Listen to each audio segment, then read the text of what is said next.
प्रिय विद्यार्थियों, good morning. आज हम कक्षा 7 विषय सामाजिक विज्ञान भूगोल वर्कशीट नंबर 20 और आज का हमारा पाठ है वायु, इसका अध्ययन कर रहे हैं।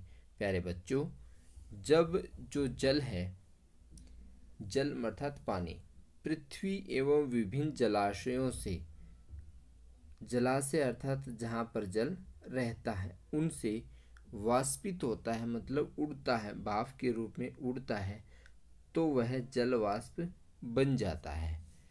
प्यारे बच्चों, वायु में किसी भी समय जल वाष्प की मात्रा को आर्द्रता कहते हैं, अर्थात वायु में कितनी जल वाष्प की मात्रा है उसी को हम आर्द्रता कहते हैं। जब वायु में जल वाष्प की मात्रा अधिक होती है तो उसे हम आर्द्र दिन कहते हैं। प्यारे बच्चों, जल वाष्प की मात्रा जितनी अधिक होगी उस दिन को हम आर्द्र दिन कहते हैं।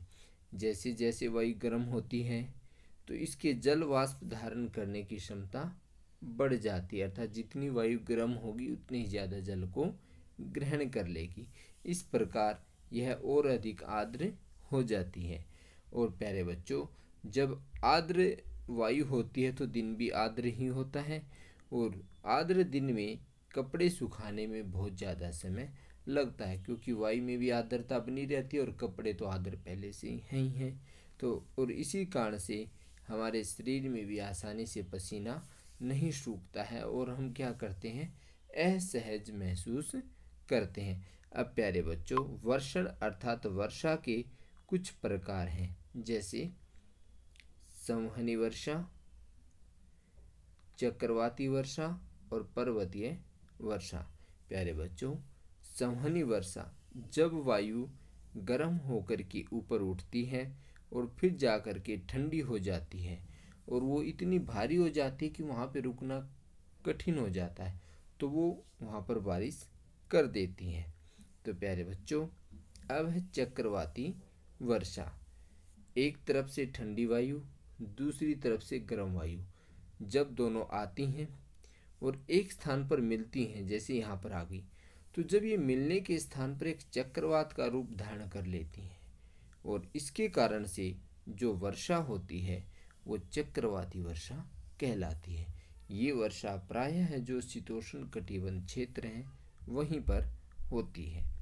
पर्वतीय वर्षा, प्यारे बच्चों, जब जो बादल हैं अर्थात ये चल रहे होते हैं और उस समय चलते वक्त उनके सामने यदि किसी पर्वत से वो टकराते हैं और उनके टकराने से जो उनमें आर्द्रता वो जमी होती है वो इतने भारी हो जाते हैं कि वहीं पर जो है बारिश कर देते हैं। अर्थात जो वर्षा पर्वतों के टकराने से बादल करते हैं वो जो है पर्वतीय वर्षा कहलाती है। अब आगे प्यारे बच्चों, जब जल वाष्प अर्थात जो जल की बूंदें हैं भाप बन करके ऊपर उठती हैं और यह ठंडी होनी शुरू हो जाती है ऊपर जा करके, तो जल वाष्प संघनित होकर ठंडा होकर क्या करता है, जल की बूंदें बनाता है और बादल इन्हीं जल की बूंदों का एक समूह होता है। बादल जो है, जो यहाँ से जल की वाष्प धरती से उठती हैं, विभिन्न जलाशयों से उठती हैं और ऊपर जाकर संघनित हो जाती हैं, और जो जल की बूंदें होती हैं इन्हीं को हम बादल कहते हैं। जब जल की बूंदें इतनी भारी हो जाती हैं कि वायु में तैर न सकें, तब ये वर्षण के रूप में नीचे आ जाती हैं, तब ये जो है भारी वर्षा करती हैं। प्यारे बच्चों, आकाश में उठते हुए जेट हवाई जहाज अपने पीछे सफेद पथ चिन्ह छोड़ते हैं। जैसा कि आपने देखा होगा कि आकाश में जो जेट हवाई जहाज हैं वो अपने पीछे एक सफेद धुआं सा छोड़ते हुए जाते हैं और इनके इंजनों से निकली नमी संघनित हो जाती है। प्यारे बच्चों, वो ऐसा इसलिए होता है क्योंकि उस समय वायु गतिमान नहीं रहती है, और जब गतिमान न रहने की स्थिति में यह संघनित नमी कुछ देर तक जो एक पथ के रूप में दिखाई देती, और जब वायु चलती है तो उसी में घुल मिल जाती है। पृथ्वी पर जल के रूप में गिरने वाला वर्षण वर्षा कहलाता है। प्यारे बच्चों, ज़्यादातर भौम जल वर्षा जल से ही प्राप्त होता है। अर्थ भौम जल मतलब जो भूमि पे जो जल है वो वर्षा से ही प्राप्त होता है। पौधे क्या करते हैं, जल संरक्षण में मदद करते हैं। जब पहाड़ी पार्श्वों से पेड़ काटे जाते हैं, प्यारे बच्चों, जब हम पहाड़ों से पेड़ों को काट देते हैं तो वर्षा जल अनावृत अनावृत का मतलब बिना रुके पहाड़ों के नीचे बहता रहता है और निचले इलाकों में क्या करता है, वो बाढ़ का कारण भी बनता है। पौधे तथा जीव जंतुओं की जीवित रहने के लिए वर्षा बहुत महत्वपूर्ण है और किसानों के लिए तो वर्षा एक जीवनदायिनी औषधि है।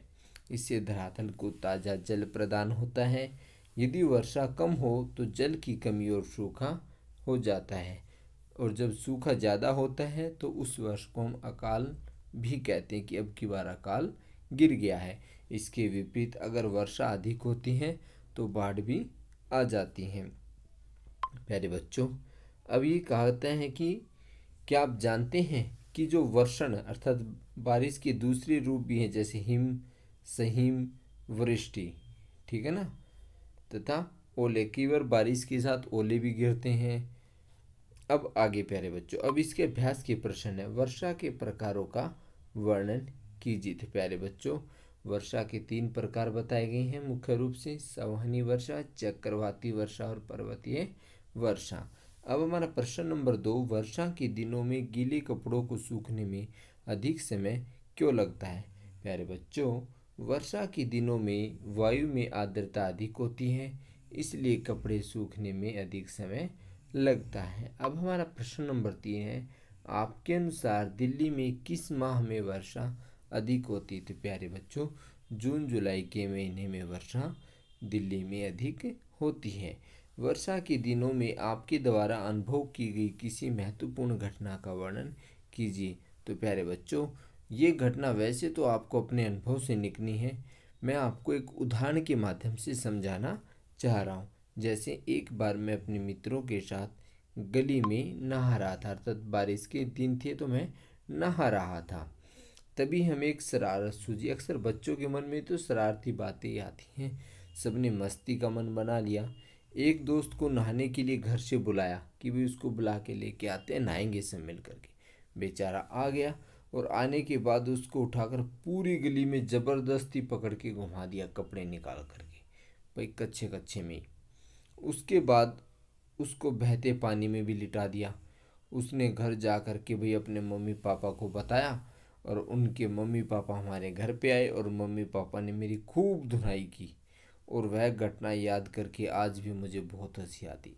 कह रहा पिटाई तो बहुत हुई थी, मगर जो आनंददायक पल थे उठा के गली में घुमाने वाले, वो बड़े मज़ेदार थे। और जैसे आप कई बार किश्ती चलाते हो कागज़ की, किश्ती को पकड़ते पकड़ते खुद भी पानी में बह जाते हो, तो इस प्रकार की जो आनंददायक घटनाएं आपके जीवन में रही हैं वो आप यहाँ पर लिख सकते हैं।